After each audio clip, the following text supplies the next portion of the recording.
এই বক্তব্যটা আমি বলবো সাংবাদিক ভাইদেরকে, যে বলে ঈশ্বরের প্রচার করবেন আপনারা, দয়া করে দেশটাকে বাঁচান। এখন আর বিভাজন সৃষ্টি করবেন না, এখন আর বিভিন্ন রকম দাবি দাওয়া তুলে যে গণভোট সভা হবে না হবে নি, এই পিয়ার হতে হবে, না হলে ভোট হবে না, ওই পিয়ারটা বুঝেন। তারা বলেন না আমার এখানে শিক্ষিত মা বোনেরাও আছে, কেউ পিয়ার বুঝেন? তাহলে এটা কেমনে হবে? যেটা বুঝি না ভোটটা কার দিব, ভোটটা পিয়ারক দিব নাকি আলমগীর সাহেব দিব নাকি দেলোয়ার সাহেব দিব ওম সাহেব দিব? হবে? পিয়ার হচ্ছে আমি একটু বুঝাই বলি, কষ্ট হচ্ছে একটু তাও বুঝাই বলি। পিয়ার হচ্ছে তারা বলে মানুষ যে প্রার্থীকে ভোট দেওয়ার দরকার নেই, দলটা ভোট দিতে হবে।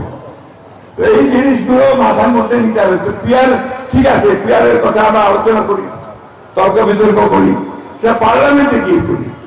আমরা বলেছি যে আসুন এটাকে আমরা নেক্সট পার্লামেন্টে তর্ক বিতর্ক করে যদি পিয়ার দেশে তো চায় তাহলে আমরা সেটা করবো না। আমরা শুনি না, ওনারা মিছিল করেছে, মিছিল করেছে, প্রত্যেকে মিছিল বাড়ি করেছে, পিয়ার চাই, পিয়ার চাই।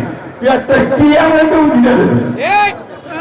এখন এই জিনিসটা ওনারা বুঝিয়ে দিচ্ছে। আমার তাদের প্রতি অনুরোধ, দয়া করে নির্বাচনটা তাড়াতাড়ি হতে দেয়, এই মানুষগুলো বাঁচুক। এই অস্থিরতার মধ্যে যে মানুষ আছে সেই অস্থিরতা কাটুক। আমি ঠাকুরায় আসে লোক সব চাপায় পড়ে পড়বো, এইটা করে দিতে হবে, এটা করে দিতে হবে, এই কাজটা করে দিতে হবে। মুই সরকার নাই পরিবর্তন করব, ওই যে এমপিরা হল কাজটা পরিবর্তন করে, তাহলে ওই এমপিটা করতে হবে, সরকারটা করতে হবে, ঠিক না? ওই সরকারটা যদি বিএনপি সরকার হয় তাকে আপনারা চিনেন, জানেন।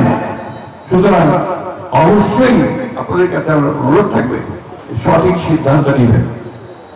আর দলগুলোর প্রতি আমার আবেদন, আমার মিডিয়া ভাইদের মাধ্যমে, যে আপনার এই সমস্ত দাবি দেওয়া এখন বন্ধ রেখে, এবং কিছু প্রতিষ্ঠান আছে তারাও তারাই দাবি দেওয়া চলেছে, উদ্দেশ্যটা ভালো না, নির্বাচনটাকে বন্ধ করতে চায়।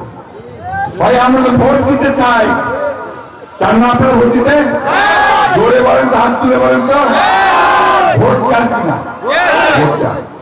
এখন সরকার মা বোনেরা, ভাইয়েরা, আমার সব হিন্দু মুসলমান বৌদ্ধ খ্রিস্টান ভাইয়েরা, আমাদের একটাই লক্ষ্য, আমরা এখানে একটা সুন্দর ভালোবাসার প্রেমময় একটা বাংলাদেশ গড়ে তুলি। হিংসা রাজনীতি আমরা করতে চাই না, ওটা কিন্তু বাতিল করে দিতে হবে। যার কোনো রকম হিংসা যেন না হয়, একটা লোকের জন্য কোনো খেয়ে না মরে, আমার একটা ছেলেদের জন্য খেয়ে না মরে, এটাই আমাদের কামনা এখানে।